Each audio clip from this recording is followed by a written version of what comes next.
Chegou o tempo abençoado para o dia de sábado. É bom ver-vos. Deus vos abençoe.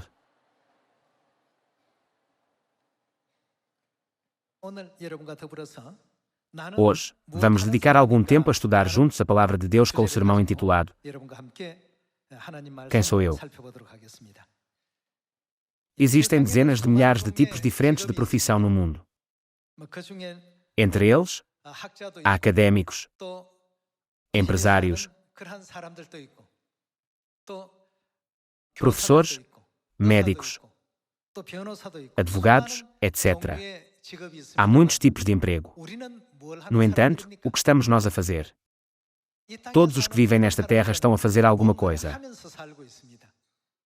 Mas o que é que nós estamos a fazer nas nossas vidas? Hoje, precisamos de pedir ajuda a Deus relativamente a este assunto através das palavras que nos são dadas pela Bíblia.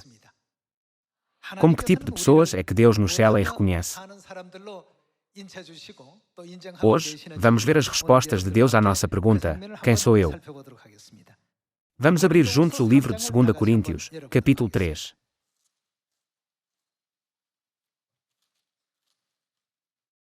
Examinemos o ensinamento de 2 Coríntios, capítulo 3, versículo 6. Está escrito: o qual nos habilitou para sermos. Que tipo de ministros somos? Ministros de uma nova aliança. Podemos confirmar quem somos logo no livro de 2 Coríntios, capítulo 3. Este é o tipo de trabalho e a missão que nos foram confiados por Deus. Ao longo da obra da redenção de Deus, Deus permitiu-nos nascer na última época, a época do Espírito Santo, e chamou-nos a todos como ministros da nova aliança. Continuemos a compreender este assunto através de outra cena da Bíblia. Voltemos ao livro de 2 Timóteo, capítulo 4, versículo 5.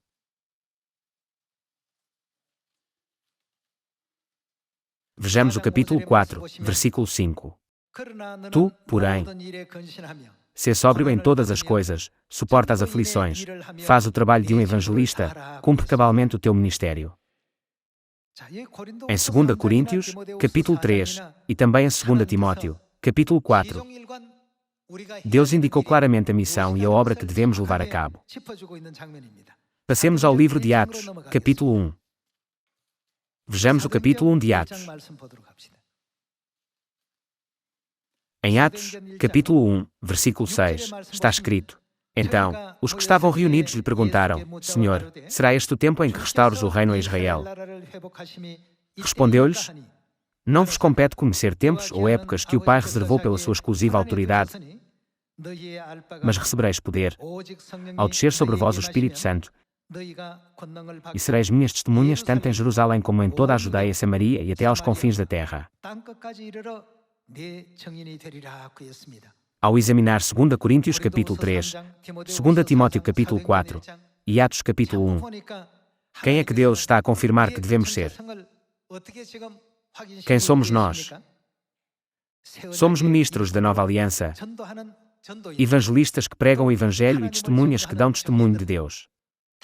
Não estarão todos a indicar a mesma coisa. Embora as palavras tenham sido expressas de uma forma ligeiramente diferente, em última análise, Deus está a explicar-nos a mesma resposta relativamente à nossa identidade. Isto não é tudo. Passemos ao capítulo 4 de Mateus. Mateus, capítulo 4.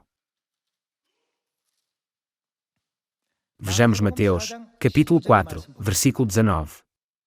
E disse-lhes: vinde após mim, e eu vos farei pescadores de homens. Farei de vós pescadores de homens. Através de 2 Coríntios, capítulo 3, 2 Timóteo, capítulo 4, Atos, capítulo 1 e Mateus, capítulo 4, podemos descobrir que tipo de pessoas os filhos de Deus devem ser na última época do Espírito Santo. Deus transmite a mesma mensagem continuamente através de várias expressões. Não conseguem todos compreender. Pescadores de homens, minhas testemunhas, a obra de um evangelista e os ministros da nova aliança. Irmãos, são assuntos diferentes. São todos iguais. Embora a Bíblia use expressões diferentes, está a reiterar a mesma mensagem. O que é que devemos fazer como filhos de Deus nesta terra? Quando Deus disse, ministros da nova aliança, não o entendemos. Quando Deus disse, o trabalho de um evangelista, ainda não o entendemos. Quando Deus disse, as minhas testemunhas, ainda não o compreendemos. É por isso que Deus até usou a expressão poética, pescadores de homens. No entanto, ainda não o compreendemos. Foi por isso que Deus chamou o profeta Ezequiel e enfatizou mais uma vez o que devemos fazer nesta terra. Passemos ao capítulo 3 de Ezequiel. Vejamos Ezequiel, capítulo 3, versículo 17. No capítulo 3, versículo 17, está escrito: Filho do homem, eu te dei por o quê? Atalaia sobre a casa de Israel. Como não o entendemos, Deus até usou o termo atalaia, que é um termo militar, para nos explicar. Quando nos perguntamos, o que é que nós, os filhos do céu, devemos fazer nesta última época? A resposta de Deus é ministros da nova aliança, o trabalho de um evangelista, minhas testemunhas, pescadores de homens e atalaia. Irmãos, são assuntos diferentes uns dos outros. São todos iguais. Assim, nós devemos realizar a obra de um evangelista e tornarmos-nos pescadores de homens, testemunhas de Deus e ministros da nova aliança. Por esta razão, espero que sejamos capazes de percorrer o caminho da fé e do Evangelho, no qual ninguém terá remorsos. Além disso, ao pregar o Evangelho, todos nós devemos aprender, perceber e sentir o quanto o Pai e a Mãe Celestiais trabalharam para salvar seus filhos nesta terra. Não deveríamos poder experimentar todo o caminho que Deus percorreu por nós. Só então, podemos compreender que o Pai e a Mãe Celestiais fizeram todos os esforços para nos salvar e dar-nos o perdão dos pecados. Eles deixaram a glória do céu para trás por seus filhos e submeteram-se a um trabalho tão duro, apenas por seus filhos. Quando regressarmos ao reino dos céus, então compreenderemos tudo. É por isso que Deus nos diz: fiz de vós ministros da nova aliança. Fazei a obra de um evangelista. Sejam minhas testemunhas. Eu fiz de vós pescadores de homens. Fiz de ti um atalaia. Para aqueles que ainda não entendem, mesmo sendo chamados de atalaias, Deus usou uma expressão mais simples em 2 Timóteo, capítulo 4. Passemos ao capítulo 4 de 2 Timóteo. Vejamos o capítulo 4, versículo 1 de 2 Timóteo. Vejamos o capítulo 4, versículo 1. Conjuro-te, perante Deus e Cristo Jesus, que é de julgar vivos e mortos, pela sua manifestação e pelo seu reino, o que devemos fazer? Prega a palavra. Insta, quer seja oportuno, quer não. Entre os ensinamentos que Deus nos deu está o caminho da verdade chamado pregar a palavra. Temos de compreender que isto tem um significado importante. Corrige, repreende, exorta com toda a longanimidade e doutrina. Pois haverá tempo em que não suportarão a sã doutrina. Pelo contrário, cercar-se-á de mestres segundo as suas próprias cobiças, como que sentindo coceira nos ouvidos, e se recusarão a dar ouvidos à verdade, entregando-se às fábulas. Versículo 5. Tu, porém, sê sóbrio em todas as coisas, suporta as aflições. O que devemos fazer? Faz o trabalho de um evangelista, cumpre cabalmente o teu ministério. Cristo tomou sobre si os nossos pecados e foi crucificado para benefício de toda a humanidade, fazendo o sacrifício supremo. Por isso, também nós devemos fazer todos os esforços para beneficiar o mundo e guiar toda a humanidade para o reino dos céus, seguindo o exemplo de Deus. Quando éramos crianças, só conseguíamos pensar como uma criança e raciocinar como uma criança.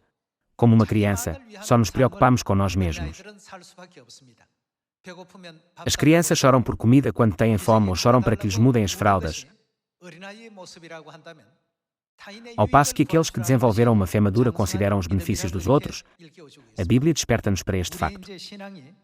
A nossa fé deve evoluir da fé de criança para a de uma pessoa madura. Quando temos autocontrole, nos sacrificamos pelos outros e nos rendemos aos outros, a obra da salvação pode finalmente ser realizada. É por isso que em 2 Timóteo, capítulo 4, a Bíblia descreve este tipo de sofrimento como um bom sofrimento. Ensina-nos a fazer o trabalho de um evangelista e a cumprir todos os deveres do nosso ministério. Por esta razão, Deus continua a referir-se a nós como ministros da nova aliança, evangelistas, minhas testemunhas, pescadores de homens e atalaias. Além disso, através de muitas expressões como os que pregam a palavra de Deus e instam, quer seja oportuno, quer não, Deus está a indicar muito claramente o que devemos fazer para salvar o mundo nesta época. Para evitar que alguém diga, não consegui entender, eu não sabia, Deus ensina-nos através de várias formas, expressões e termos. Deus desperta os seus filhos para a sua missão de salvar o mundo nesta época e de realizar a grande obra como anjos de luz. No Evangelho de Mateus, capítulo 28, o que é que nos é ordenado fazer a todas as nações? Não disse Jesus, fazei discípulos de todas as nações, ensinai-os e pregai a palavra de Deus. Vejamos Mateus, capítulo 28, versículo 18. Jesus, aproximando-se, falou-lhes, dizendo, toda a autoridade me foi dada no céu e na terra. Ide, portanto, fazei discípulos de todas as nações, batizando-os em nome do Pai, e do Filho, e do Espírito Santo, ensinando-os a guardar todas as coisas que vos tenho ordenado. E eis que estou convosco todos os dias até à consumação do século. Cristo também nos lembrou que pregar o Evangelho é como passar pelas dores do parto. Ou seja, não é fácil. Deus sabe melhor do que ninguém que o trabalho de pregar o Evangelho não é algo simples ou fácil. Então, por que é que Ele nos pediu para fazermos um trabalho tão exigente? Quando olhamos para a vida de Cristo, também Cristo viveu uma vida dedicada a salvar-nos a nós, os pecadores. Se Ele tivesse ficado no céu, teria sido glorificado e não teria de ser atacado, caluniado ou insultado, como foi nesta terra. No entanto, Ele suportou todos esses insultos porque era a única forma de dar aos seus filhos o perdão dos pecados que os poderia salvar. Deus amou e acarinhou os seus filhos muito mais do que a si próprio. Não terá Ele escolhido este caminho por causa do seu profundo amor por nós? No processo de pregar o Evangelho às almas miseráveis que morrem sem saber nada, Deus permitiu-nos participar num caminho de bons sofrimentos. Esta é a missão de pregar o Evangelho.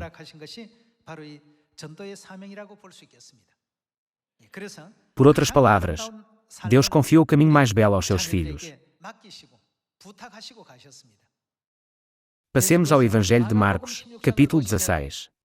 No versículo 15, Jesus diz, ide por todo o mundo e, o que devemos fazer? Pregai o Evangelho a toda a criatura. Irmãos e irmãs, só há uma coisa que Deus deseja e nos manda fazer. Deus ensina-nos continuamente esta mensagem através de inúmeras expressões de numerosos profetas, para que possamos viver uma vida sem remorsos quando regressarmos ao reino dos céus. Deus está a despertar-nos para o que devemos fazer nesta terra, de modo a prepararmos-nos para a vida futura. Alguns poderão dizer, na minha vida nesta terra, tenho vivido sem um objetivo. Eu nem sabia o que fazer. Não podemos dar essas desculpas quando formos para o céu. Por quê?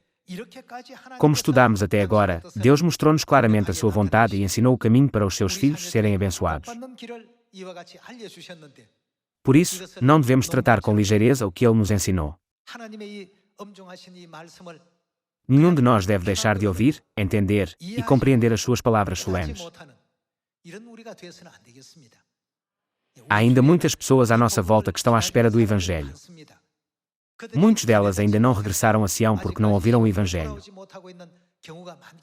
Então, o que é que Deus nos disse para fazer? Não está escrito que devemos ir ter com eles e pregar-lhes. Por conseguinte, qual é a nossa missão? Quando Deus nos deu a missão nesta terra, chamou-nos ministros da nova aliança. Deus também nos chamou evangelistas e minhas testemunhas. Ele até nos deu o título de pescadores de homens, atalaias, os que pregam a palavra, e os que batizam as pessoas em nome do Pai, do Filho e do Espírito Santo. Ele explicou também que somos aqueles que vão pelo mundo e pregam o Evangelho a todos os povos. Por isso, creio que a vida plena de pregação é considerada como um dos aspectos mais importantes do nosso Evangelho e da nossa vida de fé. Vejamos juntos o Evangelho de Marcos, capítulo 1.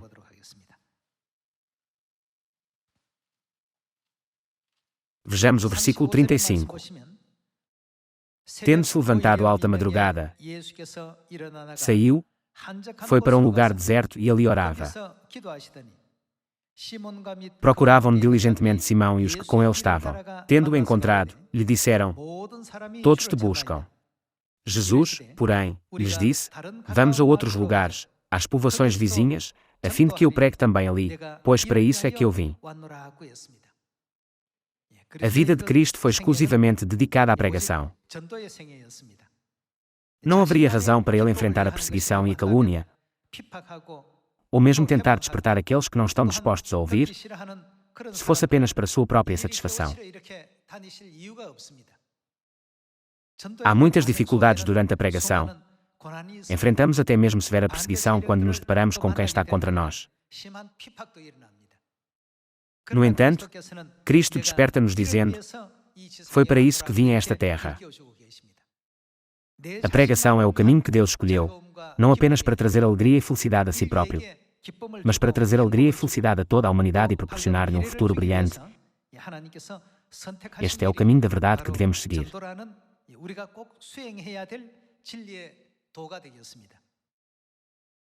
Irmãos, se pararmos um momento para digerir tudo isto, podemos perceber como Deus nos despertou para compreendermos quem realmente somos através de numerosos profetas. Além disso, podemos perceber como Ele nos ensinou claramente o que devemos fazer nesta época do Espírito Santo.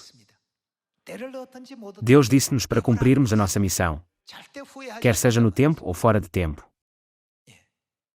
Ele disse que nunca nos arrependeremos. Não deveríamos ser nós aqueles que sabem obedecer e seguir todas as palavras de Deus. Depois, Deus concedeu-nos títulos como ministros da Nova Aliança, evangelistas, minhas testemunhas, pescadores de homens e atalaias. A quem é que Deus dá esses títulos? São dados apenas àqueles que são aprovados por Deus. Estes são os melhores títulos do mundo espiritual. Voltemos ao livro de 1 Tessalonicenses, capítulo 2. No livro de 1 Tessalonicenses, capítulo 2, versículo 3. Pois a nossa exortação não procede de engano, nem de impureza, nem se baseia em dolo, pelo contrário, visto que fomos aprovados por Deus, a ponto de nos... Nós fomos aprovados a ponto de quê? De nos confiar ao Evangelho. Assim falamos, não para que agrademos a homens, e sim a Deus, que prova o nosso coração. Para agradarmos a Deus, o que é que Deus nos confiou? Ele pediu-nos para anunciar o Evangelho. Então, como é que Deus nos considerou? Terá Ele dito que somos pecadores sem esperança? Apesar de sermos pecadores, Deus aprovou-nos e considerou-nos os mais justos.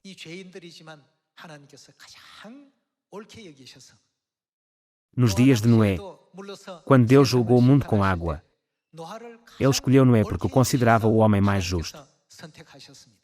Assim, antes de castigar todos os malvados daquele tempo, não o designou Deus como mensageiro e evangelista para lhes transmitir a sua mensagem. Na Bíblia, ele foi referido como alguém que era justo. Também a nós, Deus nos considerou os mais justos. Entre 8 bilhões de pessoas, Deus concedeu-nos títulos de glória que só as pessoas mais justas podem receber. Ministros da Nova Aliança, evangelistas, testemunhas de Deus, pescadores de homens, atalaias e os que pregam a palavra de Deus. A Bíblia diz que Deus nunca dá tais títulos a alguém que não considere justo. É por isso que Deus confiou o Evangelho aos que têm estes títulos.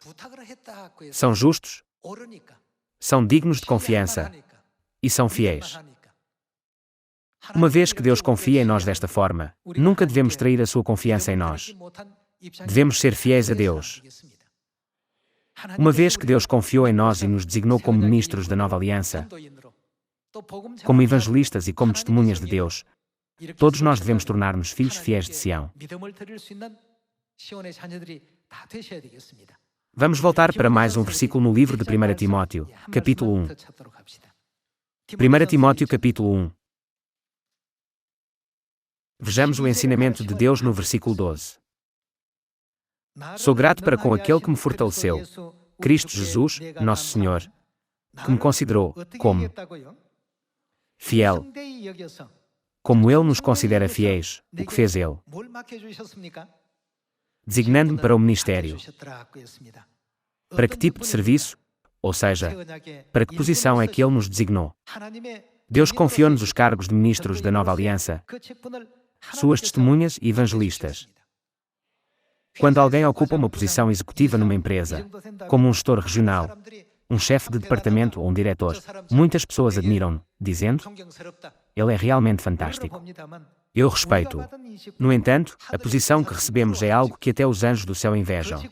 Está escrito que Deus nos considerou dignos de confiança, nomeando-nos para tais cargos. Vejamos o versículo 13. A mim, que, noutro tempo, era blasfemo, e perseguidor, e insolente. Mas obtive misericórdia, pois o fiz na ignorância, na incredulidade. Quando o apóstolo Paulo não conhecia Deus, tomou a iniciativa de prender e encarcerar o povo de Deus. Foi o principal instigador da morte de grandes personalidades como Estevão. No entanto, Deus teve pena dele, apesar de ele ser considerado o pior entre os outros pecadores. Escolheu Paulo e considerou-o digno de confiança, concedendo-lhe os títulos de apóstolo e até de líder da igreja primitiva. Não é por isso que, através dos numerosos livros que escreveu no Novo Testamento, podemos compreender os feitos de Paulo e a graça de Deus concedida aos homens.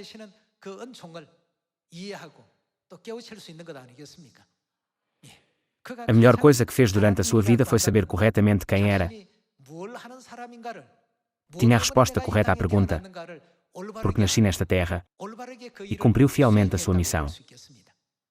Deus aprovou-nos para sermos justos e, de acordo com 1 Timóteo, capítulo 1, considerou-nos dignos de confiança.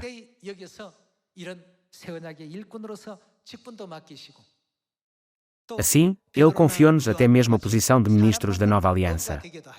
Também nos fez pescadores de homens, como Pedro e João, e designou-nos como suas testemunhas que dão testemunho da obra de Deus. Gravemos no coração esta missão e cumpramo-la fielmente. Orgulhemo-nos do nosso Deus perante todos os povos do mundo e proclamemos a verdade da nova aliança que aprendemos de Deus, para que, quando voltarmos para o céu, não tenhamos remorsos. Não devemos olhar para trás em nossa vida e dizer: eu deveria ter pregado um pouco mais, ou eu deveria ter sido mais diligente. Em vez disso, façamos o nosso melhor enquanto estamos nesta terra, para não nos arrependermos. Quando perguntamos aos 8.000 milhões de pessoas no mundo por que nasceu nesta terra, muitas pessoas desconhecem a razão da sua existência. No entanto, não é verdade que Deus nos revela as respostas corretas a todas estas questões através da verdade.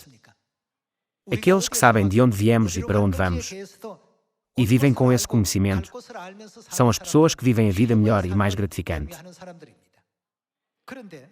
Além disso, Deus até indicou claramente o que devemos fazer enquanto vivemos nesta terra. Uma vez que Deus nos deu uma explicação tão detalhada sobre este assunto, ninguém poderá dizer: voltei para o céu sem saber nada sobre quem sou. Deus informou-nos claramente da nossa verdadeira identidade. Foi Deus que nos disse para nos tornarmos ministros da nova aliança. Ele também nos ensinou que pecamos no céu e fomos expulsos para esta terra, e que podemos regressar ao nosso lar celestial quando recebermos o perdão dos pecados. Deus disse-nos para pregarmos às pessoas do mundo a sua promessa, através da qual podemos receber o perdão dos pecados e ir para o reino dos céus. Se aceitam ou não a verdade, isso é com eles. A nossa missão é dar-lhes a conhecer tudo o que Deus nos ordenou, quer eles ouçam ou não ouçam. Espero que este ano cumpramos essa missão, para que o pai e a mãe fiquem satisfeitos, e os filhos de Sião voem como pombas e regressem à Mãe Celestial. Viemos a esta terra para pregar a nova aliança.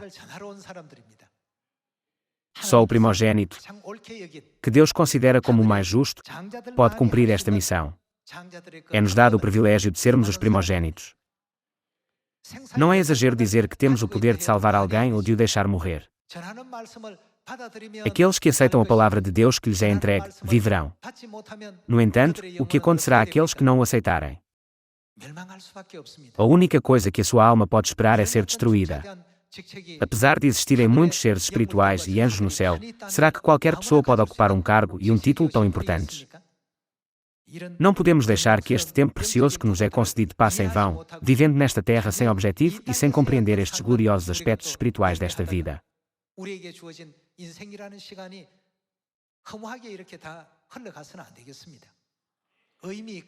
Preenchamos o nosso tempo com momentos significativos e frutuosos, para que possamos dar alegria ao Pai e à Mãe Celestiais. Pensemos em mais uma coisa. Quem é que na família sofreria mais com a perda de um filho? Se houver um pai, uma mãe, um irmão mais velho, uma irmã mais velha e um irmão mais novo, quem é que sofre mais? Tem razão. É a mãe.